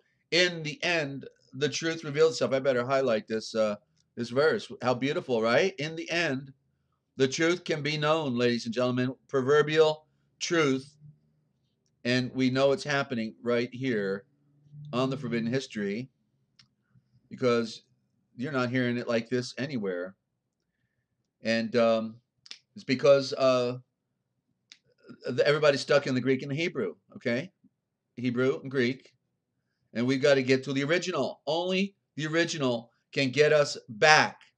That which is first is superior. That which is first is ours. Okay, so I'll read that again. Events are many in a nation's life, and in a life of blood of the earth, that are not pleasant for the time. Oh boy, do I know how that feels. But in the end, the truth appears. It reveals itself. Whatever comes then is for the best. That's what we've been waiting for. Blood of the earth is created for a noble part, but he could not be made a free man, filled with the wisdom and the enlightenment, with truth from the tree's root and the power of great might. Because if he were hedged about and confined in a gate from which he could not go through, like they're trying to say we're, in a dome, right? That's the same thing. Then he would be a robot, a mere machine. The creative breath gave to blood of the earth a free will. And so he can have the power to choose. He may attain to the greatest height or sink to the deepest depth. For what he wills to gain and attain, he has the power to gain and to attain.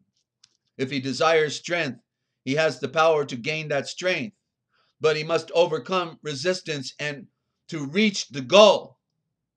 No strength is ever gained by idleness.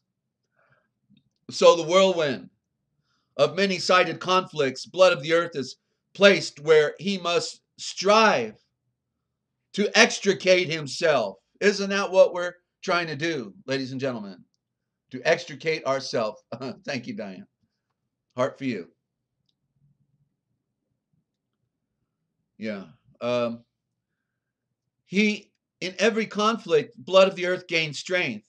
With every conquest, he attains to greater heights of consciousness. With every Dayel, he finds a new duty and new concerns. Blood of the earth is not carried over dangerous pits, nor helped to overcome his enemy.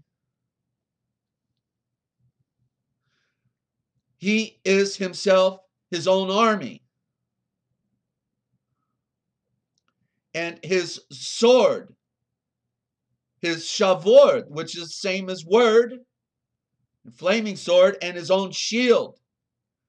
And he is the captain of his own army, carrying that sword and that shield, the shavor. The only true anointed pure great breath of the one just lights their own way. That's what prayer means, to create light. You pray and you create light and you can see, ladies and gentlemen. Blood of the earth never has been left without a beacon of light to guide him.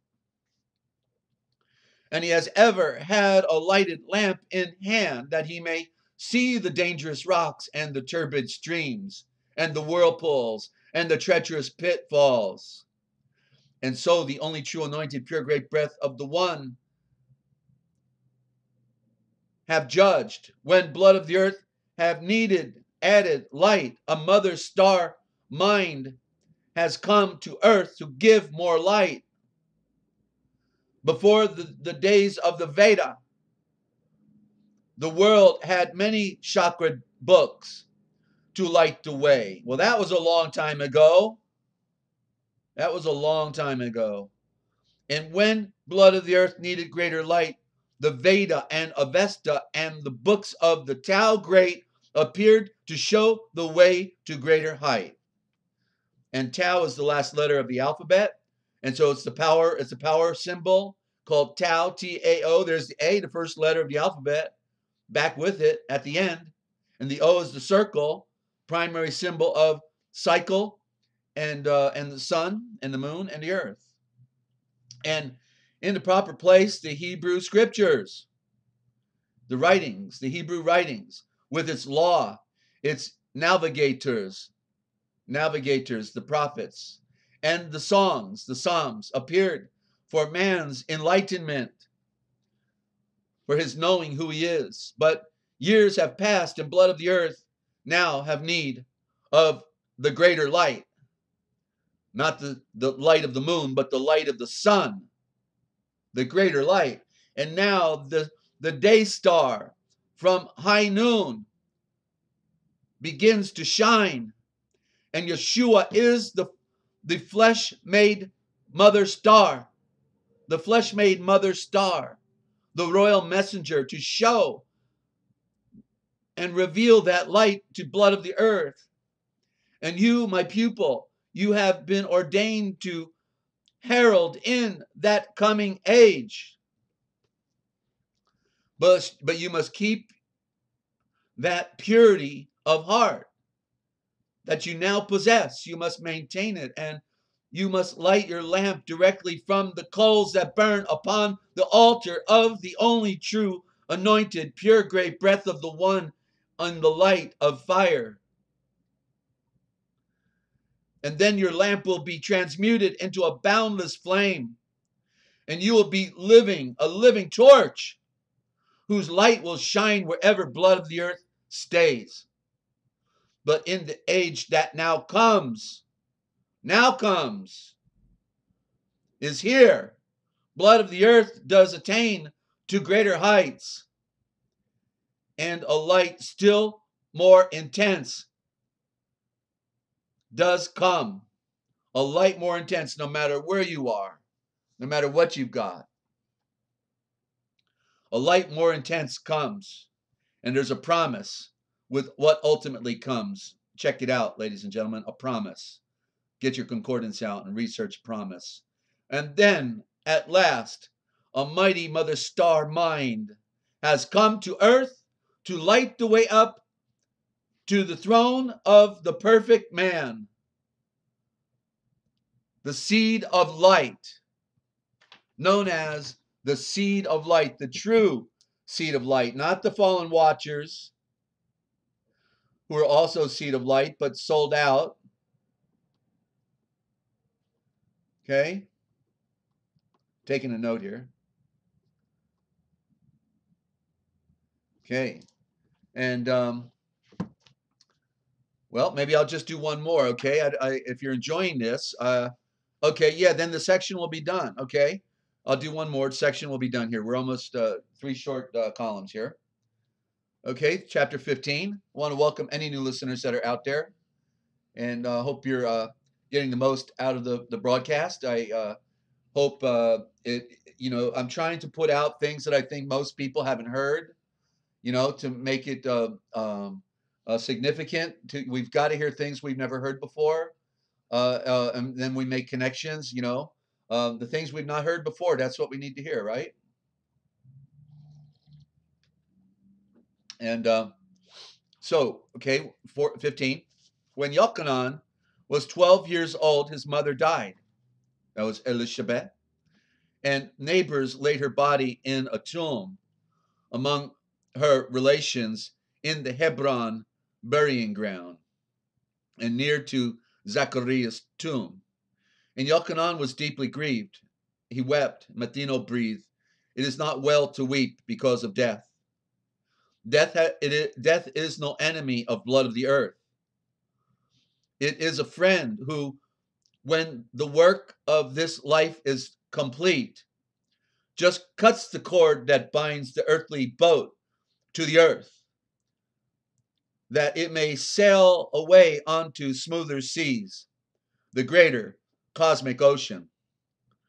No tongue can describe a mother's worth, and yours was tried and true, and she still is. But she was not called out from here until her task and mission were complete. The calls of death are always for the best, for we are solving problems there as well as here. And one is sure to find himself where he can solve his problems best. It is but selfishness that makes one wish to call again to earth departed souls. Excuse me.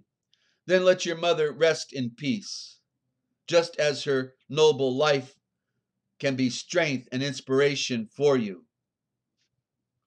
A crisis in your life has come, and you must have a clear conception of the work that you are called to do.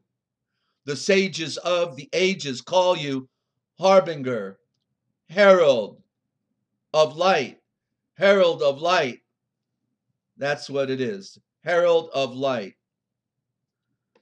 Let me write that down. I've been trying to get the picture of that for the longest time, and it is herald of light.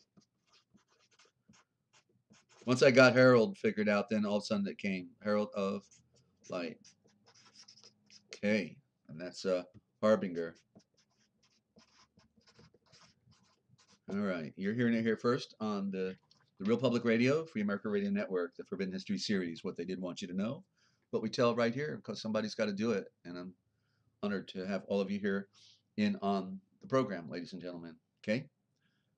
Because the program is yours, and if you weren't there, I wouldn't be here, right? So where was I now in the reading? Okay, backing up. Okay. So where we can learn things the best, yeah? The death are always, where's that word harbinger? You can type me the spot where I left off if I can't find it here. The tongue can be from here. Okay, getting close. Oh, jeez. Okay, the calls of death, 5. The calls of death are always for the best, for we are solving problems there as well as here, and one is sure to find himself where he can solve his problems best. It is but selfishness that makes one wish to call again to earth the departed souls. Just let your mother rest in peace. Just let her noble life be strength and inspiration for you. A crisis in your life has come, and you must have a clear conception of the work and walk that you are called to do. The sage of the ages, the sages of the ages call you the harbinger, the herald of truth. For you, you will go before the Mashiach's face to pave his way and make people ready to receive their royal ruler. Not king, because that's Cain. King is Cain. This readiness is by purity of heart, for no one but the pure in heart can recognize the royal ruler. None but the pure in heart. That's the great mystery, ladies and gentlemen. Nobody can know him, unless he's willing to reveal himself to you, because that's what another scripture says, because he's so great. And so we see many people following the false traditions, but they still cannot see him. He has not revealed himself because they are willing to follow the lie in spite of the great truth. The great truth, ladies and gentlemen, okay? And so to seed plant in blood of the earth, to be pure in heart, you must yourself be pure in heart. The burning shavor and action. In infancy, the vow for you was made and you became a Nazarene. Misnomered as Nazarite. A Nazarene. The razor will not touch your face nor head, and you will taste no wine nor fiery drink. Blood of the earth need a pattern for their loves. Well, it says lives. We talked about that one earlier, right? But we'll still have to use it. For their lives. They love to follow, but do not lead. The blood of the earth who stands upon the crossroads of the path and points the way, but does not go, is just a pointer. And a block of wood can do the same thing. The seed planter treads the way. He wears down the grass and makes the trail. On every span of ground, he leaves his footprints clearly cut and impressed, which all can easily see and be assured that, yes, he also, their mother star, went that way as well. Blood of the earth comprehend the inner life by what they see and do. They come to Yavohe, who is the great Olive Haim, through rites and ceremonies and rituals, which are reflections of that which is true, only reflections. So when you would take blood of the earth, know that closing of the eyes creates darkness, and they are washed away by the purity in life. A rite symbolic may be introduced. In water, vater. What was water? Vater, and I don't know what I did with that word. That was important. There it is. There it is. Wetin, to know. So the water, the very name of water in its etymology is wetter, weta, and wetin, and it means to know. Okay? So you're going down for the light. You're going down for the enlightenment. And you come up now in a new realm, and everything is speaking to you and is attempting to bring you to the light. it is the great mystery. Okay, and so where was I at now? Let me get. I had to grab my drink again. Men comprehend the inner life. Okay, teacher treads away. Okay, there it is. I see it. Mm. Okay, blood of 17. Blood of the earth comprehend the inner life by what they see and do. They come to Yahweh through rituals, which are reflections on ceremonies and forms and rites. Okay, yeah, I was there. And so when you want to make blood of the earth, know that closing the eyes, that closing of the eyes are washed away by purity in life, a rite symbolic may be introduced. In water, wash the bodies of the people who desire to turn away from having their eyes closed and strive rather for purity in life. This rite of cleansing is a preparation rite, and they who this way are cleansed compromise the body of the called out ones, the perfect circle of purity. And you must say, you blood of the earth of Eshoreal, give me your ear, reform and wash, become seed of purity, and you will be given the sunrise. That's forgiven. Given the sunrise. That's what forgiving means. Giving you another day.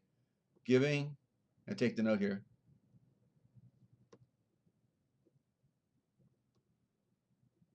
That's what he wants to give us, is the sunrise, okay? It's the metaphor, and it is what happened when he rose. The sun came up, okay?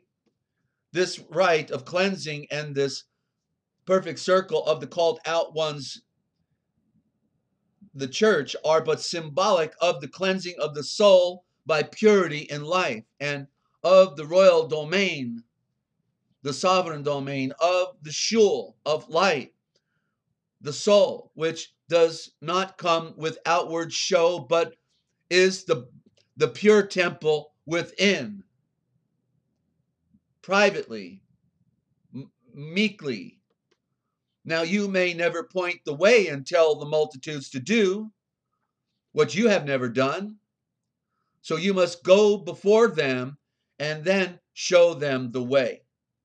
You are to seed plant, that blood of the earth must wash. So you must lead the way. Your budai, your body, must be washed also.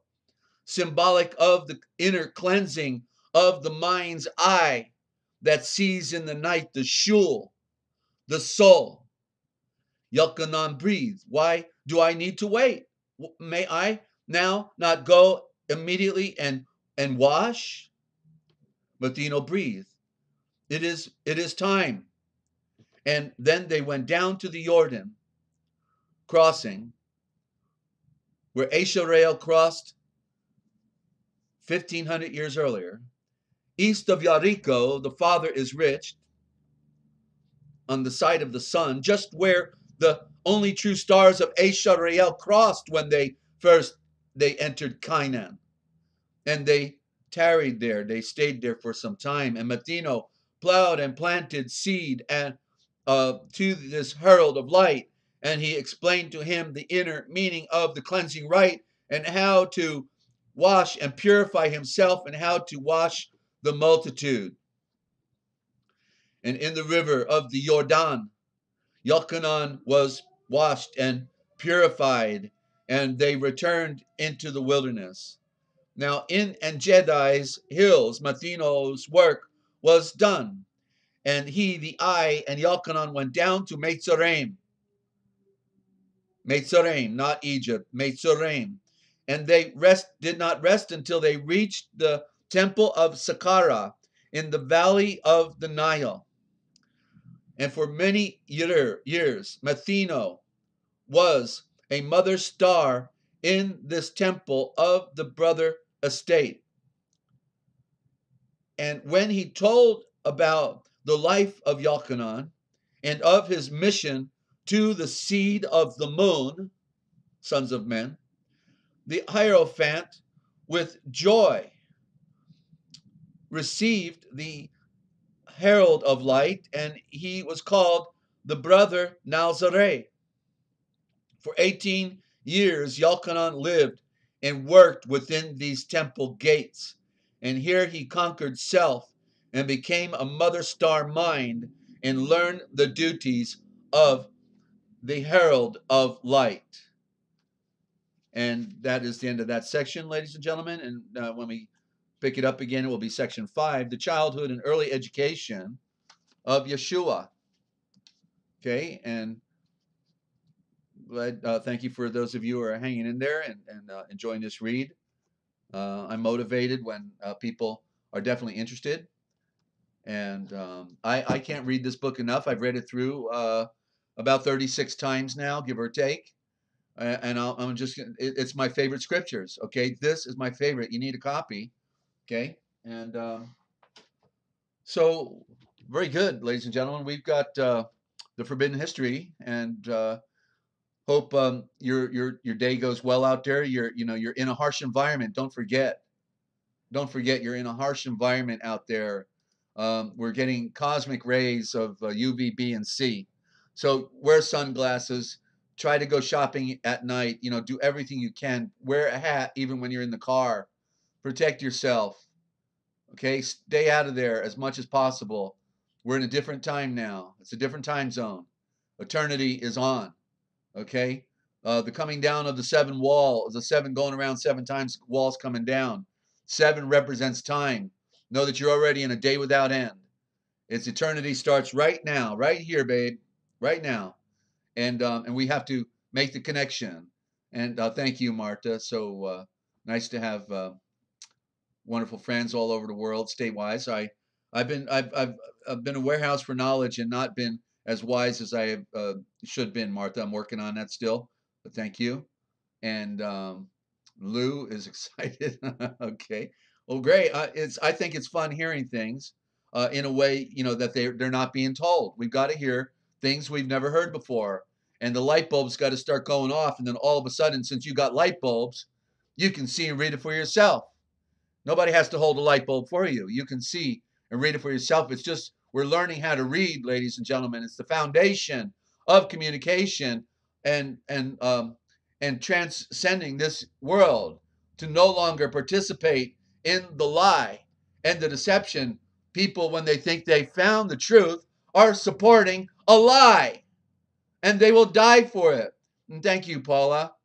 Love and light to you as well. And come on back again.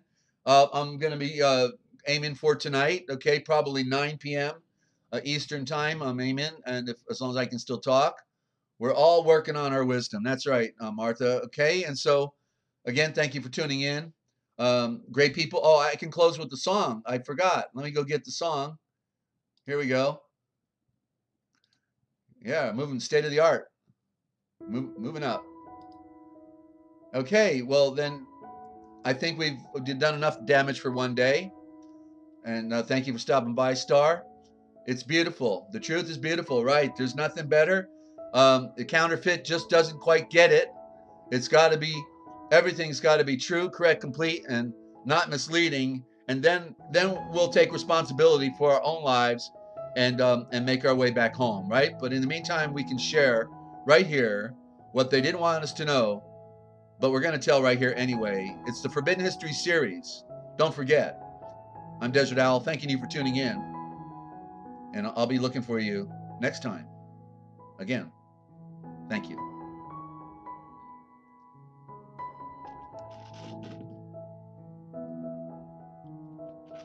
And by the way, don't forget, tell your friends about the broadcast, ladies and gentlemen. We can help somebody that's lost in that darkness. You know that. We've got something to share. Yeah, I saw that pet goat thing up, Paula, today. Thank you. I've seen that before. Yeah, they're in our face.